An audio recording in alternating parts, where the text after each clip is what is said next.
us to a reading of Acts 14 as we begin. Acts 14. This is just Paul and Barnabas as it describes the beginnings of the second missionary journey, or first missionary journey, perhaps. Yeah, first missionary journey. It says, at Iconium, Paul and Barnabas went as usual into the Jewish synagogue. There they spoke so effectively that a great number of Jews and Gentiles believed.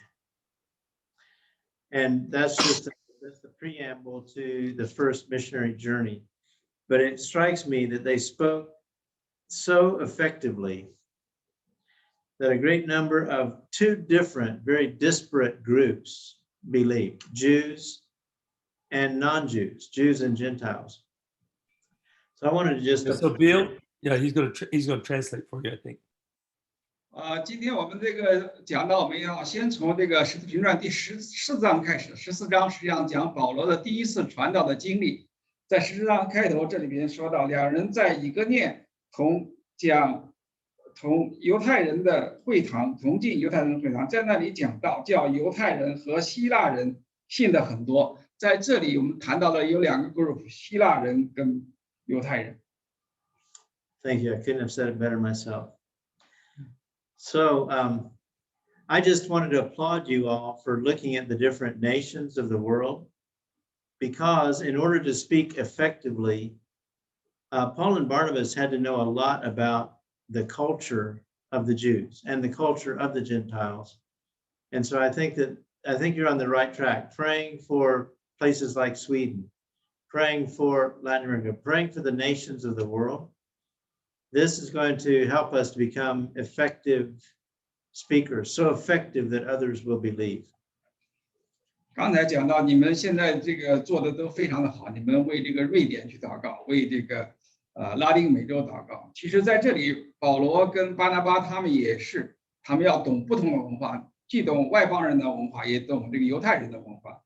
你们应该是在一个正确的道路上。So I want to give you just a little bit of information about Latin America. In this hemisphere, we refer to this oftentimes as the New World, because European settlement didn't take place until the 15th century. But of course, there have been inhabitants here for thousands of years before that. 我现在来介绍这个拉丁美洲这个地方。我们知道，在很早的时候，欧洲那个地方都有一些开发，在16世纪的时候。But then in this new world, there are 17 nations that are referred to as Latin America. 在这里有大概17个国家被认为是拉丁美洲。And we really should include the United States in that number, because there are millions of Latin Americans living here. It is our largest minority. 实际上我们应该把美国也作为拉丁美洲的一部分，因为我们最大的少数民族就是拉丁美洲人。And so in the Northern Hemisphere, the second largest Latin American city after Mexico City is actually Los Angeles, California. 其实我们知道，除了这个最大的这个拉丁美洲的城市在墨西哥城以外，其实最大的其实就在北美的这个洛杉矶。These 17 nations are of importance to me. They represent, as of today, December the 1st, 622,200,000 inhabitants. 622,200,000 is the population of Latin America. Maybe 在拉丁美洲大概有3亿多的人吧。Lots of people. 非常多的人。Okay, so and of course the largest of these nations would be Brazil, which is actually a Portuguese-speaking nation, but would still be considered Latin America because of the Iberian influence of Portugal and so forth. But they are the largest nation, and then followed by Mexico and Colombia and Argentina. 实际上巴西是在这些17个国家里边人口最多的国家，然后它是说葡萄牙语的一个国家。除了它以外，就后面的墨西哥、哥伦比亚还有阿根廷。There's two things that I wanted to do with you tonight in terms of just sharing, because there's so much that could be said, but I want to say some things that I think will be helpful to you. I want you to know a little bit about the roots of Latin America, because it has an impact on the mentality and really the advance of the gospel in Latin America. But to understand Latin America, we have to understand something of this history. 今天我想就分享两个事情，然后因为要讲的确实太多了，然后我们先从根源来讲讲我们这个拉丁美洲。I'm not really sure anyone knows all of the ancient history of China. I suppose that it's recorded and you all know all about the ancient history of China, but that history goes way, way, way further back than the history, for example, of the United States or of Latin America, as we know it in our history books. 在我们的历史书中，我们都讲到中国的历史，但是我们知道你们在这里可能知道中国有非常历史悠久的这个背景，比美国还有拉丁美洲要长远得多。We know that by the time of Christ, there were inhabitants in this new world, in the hemispheres, north and southern hemisphere of this new world, but the Europeans only arrived in the 15th century, 1492, from the Iberian Peninsula, from Spain. 实际上，在这个新的大陆上，那些有当地的居民，但实际上，最早的是在15世纪的时候，西班牙人来到了这个新大陆。We believe now that there were more indigenous peoples, more Native American peoples living in the Americas than were living in Europe when the Europeans arrived. 实际上，我们知道那个时候可能有许多的当地的人，后来的话，有许多欧洲的人从欧洲来到这里。But the Europeans' arrival changed the entire landscape of what is now Latin America for a number of different reasons. 当这个欧洲的移民来到这里的时候，他确立了这个新大陆的一些规则。For the first of one thing is that the Europeans, when they arrived, they brought smallpox. And we believe that smallpox, this European disease, had about a 90% kill rate. So 90% of the population that was here when Europeans arrived were killed by smallpox. What's meaning smallpox? It's a virulent disease. Do you know the smallpox in Chinese? 天花。哦，当他们来的时候，他就带来了天花。这种天花这种疾病的话，大概消灭了当地的大概的90%的人。And so when the Europeans arrived, smallpox arrived with them, killed a lot of people, but then the Europeans began to take the Native Americans and use them in hard labor to extract the resources from the land. 当他们消灭了大概这么多人以后，开始把当地的人作为奴隶，并且从那里榨取了非常多的这种资源。But these Europeans also arrived with the authority from the papacy and from the Catholic kings in Spain to assume ownership of the people who lived on their lands. 他们从欧洲的时候也带来了这种西班牙和这些国家的这种君主的这种主权，要求来控制这些地方。And so when we look at this hemisphere, for the most part, the United States was colonized, Latin America was conquered. 我们在看到的时候，我们看到整个美洲可能是被北美洲可能是被这种所有的殖民化的，而拉丁美洲的话是被征服的。And so what happened is that the Iberians, the Spaniards who came and arrived, conquered the land, took the land, slaughtered many of the people, but then they would take the Indian women to be their wives or to be their lovers, and they had children by them. 他们这些人，欧洲的人来了以后，就屠杀了那里的很多人，然后把他们的女人作为他们的妻子或者情人，在那里生了很多的孩子。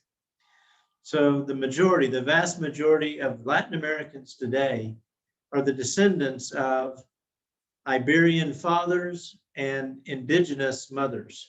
其实我们知道，他们这些人的话，其实很多的是欧洲跟这个当地的这个妈妈这种混血的这种成分。We call them mestizos, or they're a mixture of Iberian and indigenous. And these are the people that live in Latin America, what we know as Hispanics today. 其实这些我们所称为的这种西班牙裔的人，实际上都是这种欧洲的人跟这种当地的这个印第安人的一种他们这种共同生出来的这种后代。This created a whole lot of factors that have influence today. It created, first of all, a caste system with the Europeans on the top, indigenous and slaves at the bottom of the caste. And so it created a social order that was very harmful. 其实它制造了一种非常有害的一种等级制度，那种欧洲的人、白人他们在高高在上，而底下的当地的那些人在社会的底层，有不同的社会的阶层。It also superimposed a lot of laws from Europe onto the New World. So the governments in Latin America have, for the most part, been extremely authoritarian, dictatorial in many cases. 他们从欧洲借来了很多的这种制度，然后造成了现在拉丁美洲其实在很多的地方都有独裁和专制的制度。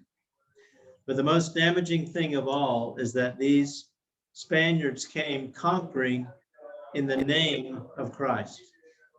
我这里需要强调的是，他们来到征服的时候，他们其实借着基督的名义来征服这块新的大陆。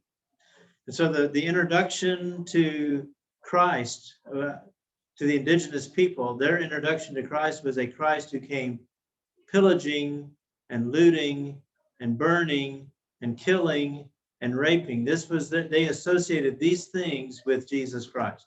所以说，当地的人看这个基督耶稣的时候，就是带着这个烧杀抢掠这些一切的罪行。And they imposed upon them the Roman Catholic religion.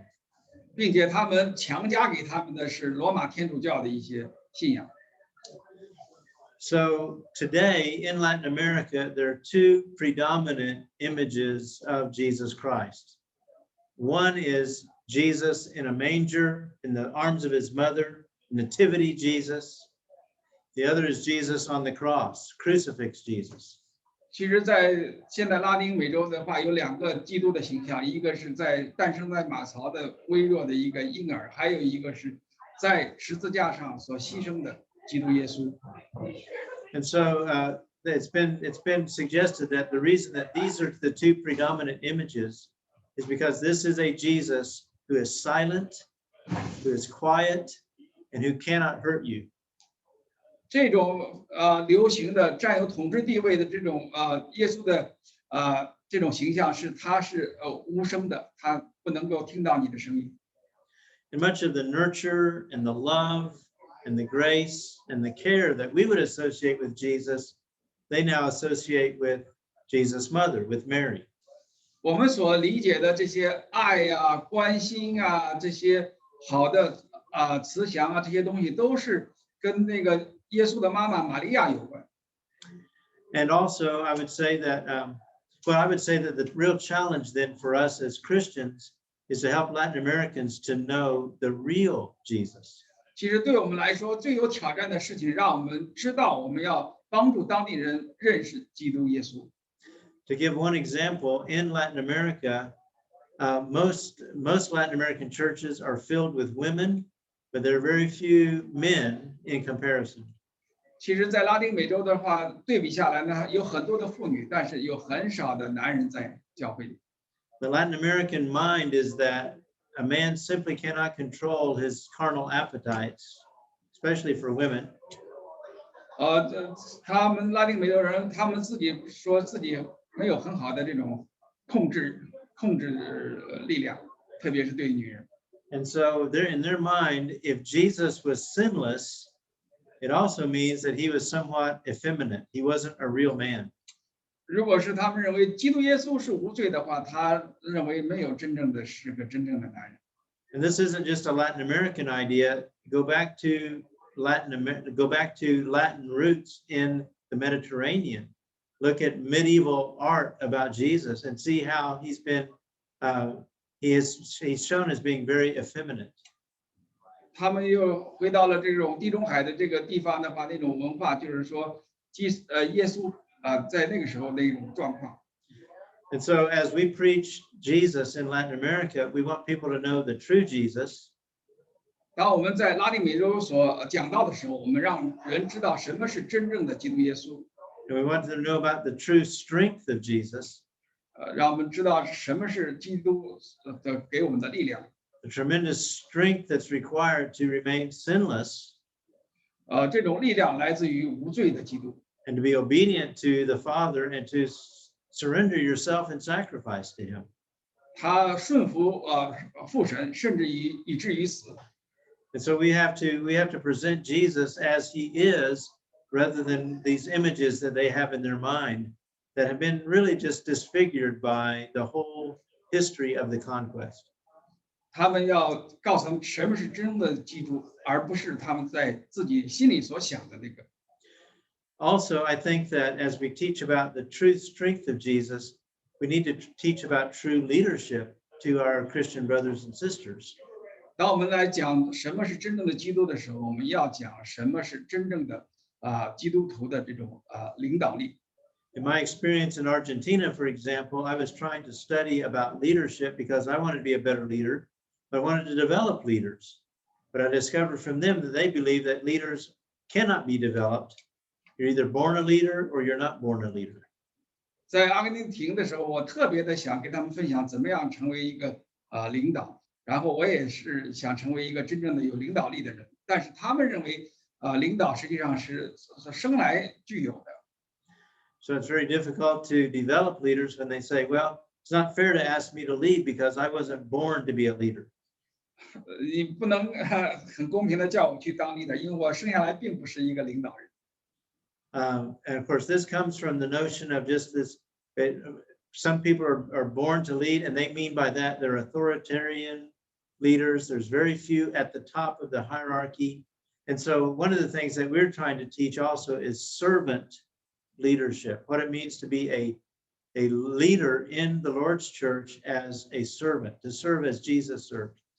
其实他们好像认为这些领导都是诞生于那种贵族的阶层，高高在上那些贵族。其实我们在这儿所教导的，在教会的是仆人领袖的概念。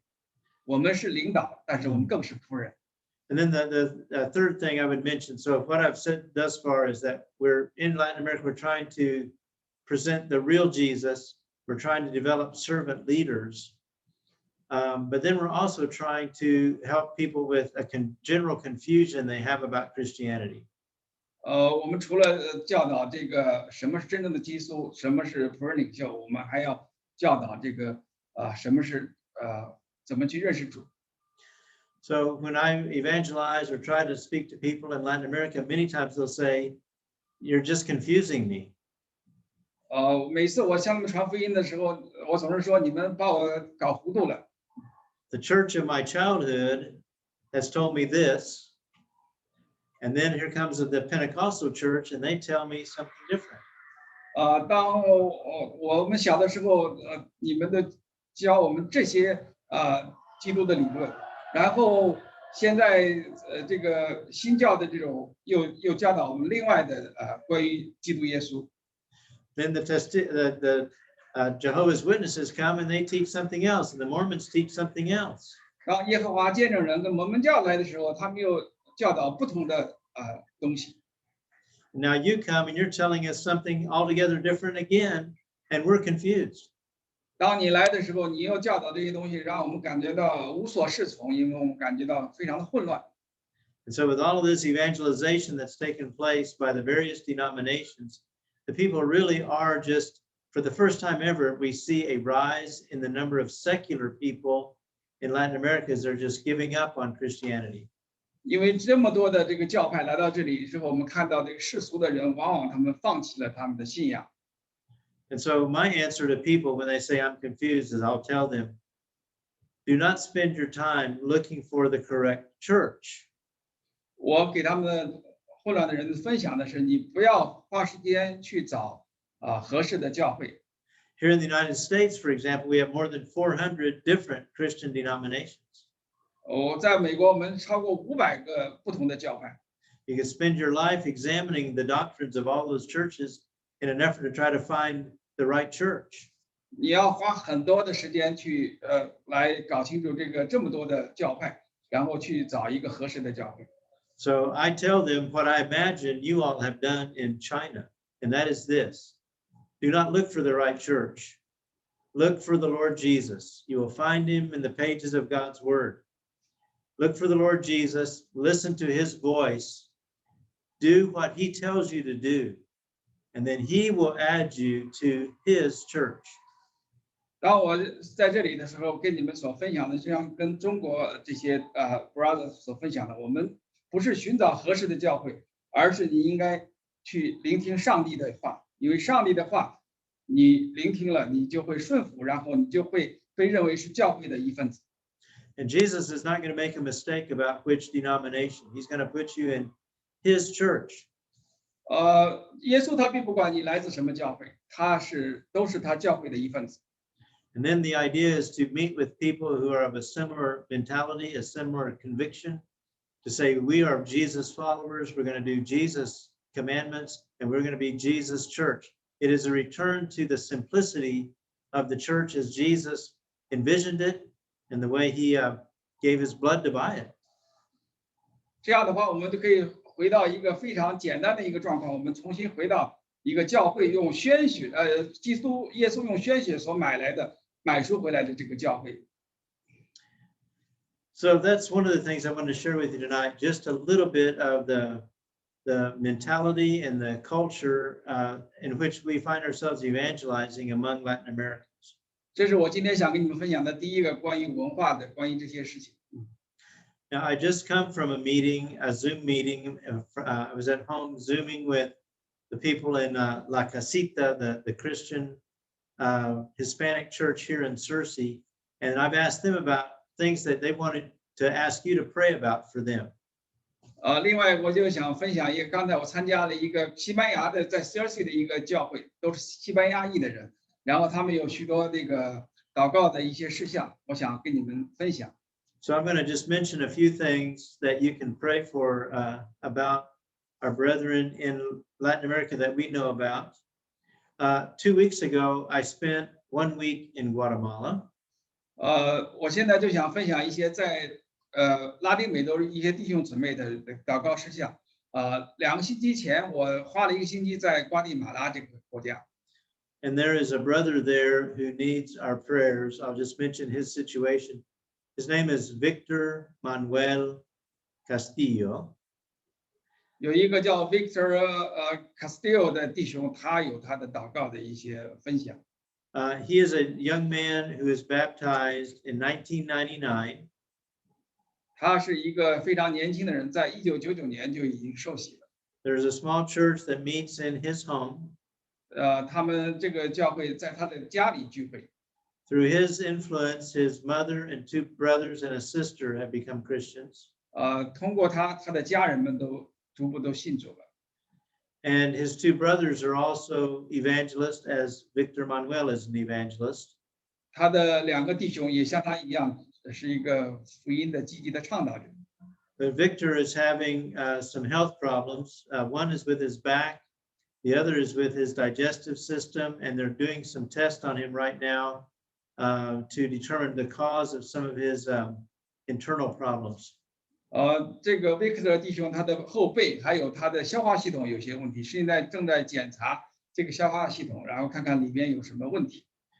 And so he's asked for our prayers. He also, the church there in Guatemala, it's actually in a village called Huehuetenango. That's not necessarily important, but his house where the church meets, the landlord has moved one of her sons into the bottom part of the house, and he wants the Christians out.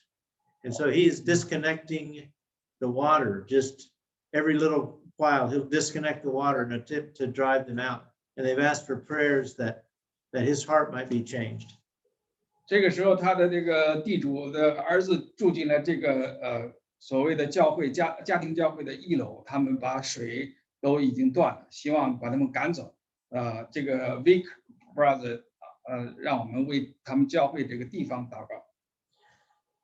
Others that I would mention that we work with 2 men in Latin America at La Casita. We help to support Juan Lopez, who is in Bolivia, and Carlos Puente in Venezuela. 我现在在为一个委内瑞拉的还有哥伦比亚的2个弟兄在帮助他们。And in those nations, I will tell you that Juan Lopez reports a very high index of alcoholism. 这个弟兄的话，他有一个非常大的一个酒瘾。And in Venezuela, of course, they have suffered. 不是弟兄，他那个国家不是他弟兄。这个国家有很大的这种酗酒的倾向。And then in Venezuela, they're suffering from tremendous poverty following the dictatorships of Hugo Chavez and Nicolas Maduro. The country has been impoverished, and the Christians there are truly suffering need. 委内瑞拉的话，因为这种专制的，包括我们知道的一些专制者，然后他们非常的穷困潦倒。The brethren wanted me to remind you that in underdeveloped nations, COVID-19 has hit very, very hard because there's a lack of medications and therapies, and the vaccine is very difficult to obtain. So when there's underdeveloped nations, and that would be many nations in Latin America, COVID-19 has hit very, very hard. 我们在这种不发达的国家跟地区里边看到他们缺医少药，所以说他们在这种疫情下，他们非常的困难。And they also wanted to mention that there is hunger. There's a lot of undernourished, underfed people in Latin America. They pray for those who do not have enough food to eat. 还有那里边生活在贫困线以下的人，他们缺乏食物，我们要为他们祷告。And they also mentioned that the cost of oil is making things difficult for transportation, which means, and also they do not have oil for cooking, but also for traveling. And so transportation is becoming a real issue in Latin America in many places. 因为油价的问题的话，然后在那边交通也产生了很大的问题。And finally, they wanted you to pray for the whole immigration situation. At La Casita here in Searcy, we have been preparing ourselves. We've been trying to equip ourselves to get ready to evangelize what we think is going to be a wave of people that at some point is going to touch us here in Searcy, of Latin Americans that are coming up across the border into the United States. So we believe that this is a movement that God is helping to orchestrate to bring the world to us, and we want to be ready when they come.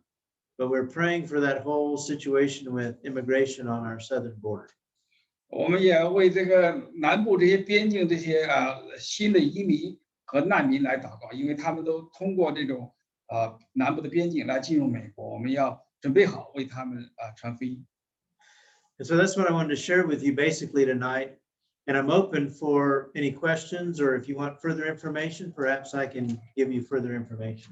OK， 这是今天晚上我跟你们所分享的，我也open 这个机会给你们，你们如果有什么任何的问题你们都可以向我提问。你们有没有什么问题可以问高通或者是张洪全弟兄，还有很多姊妹。Charles, do you have any question you want to ask Bill, Dr. Bill? I have a question. Gary have a question.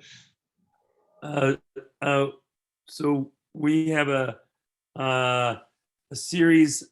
We're going through the book of Acts, preaching from the book of Acts, and wonder if you would preach for us one Sunday. If I can arrange it with La Casita. Well, our church meeting is at 7:15 a.m. I suspect it's not going to be a problem. Well, we typically meet at 8, so, but not with the Latin Americans. We meet with them at 11. Where Yeah. do you meet, Gary? I mean here. So here? Yeah, so there or through Zoom, either one. Okay, at 7:15. We can arrange one of these Sundays. Could we do it after the first of the year? Yeah, I think actually the schedule is full till about mid-January, but we have some slots open, and we're always looking for someone really wonderful to step in. Well, but then if you can't find that wonderful person, here I am. Gary 现在就邀请他来给我们再讲《使徒行传》，因为刚才他讲的13章、14章也是我们刚刚开始的。他说他愿意来我们讲道。Hello, Charles. Hello, I don't have any particular questions other than just to say that I really enjoyed Bill's presentation. I learned a lot that I did not know previously, and I have an appreciation for the difficulty of preaching the gospel to the Latin Americans because of their previous generations and upbringing there. And Bill, I just appreciate you speaking with us tonight. Well, thank you so much. There's, it's a very, as you know, when you start touching on any particular culture, there are volumes that can be said, but that's kind of the challenge in a nutshell. But there's a lot more to the story, as you can well imagine, but I appreciate your encouraging words. Yeah. 非常感谢 Charles 的这种鼓励。Yeah, your presentation was just very clear and well done. Yeah, I think you are a good teacher at Harding. Well, thank you. I'm retired now, so that makes me even better. Oh, okay. Okay, good. But Gary, I'll accept that invitation. Just let me know when, okay?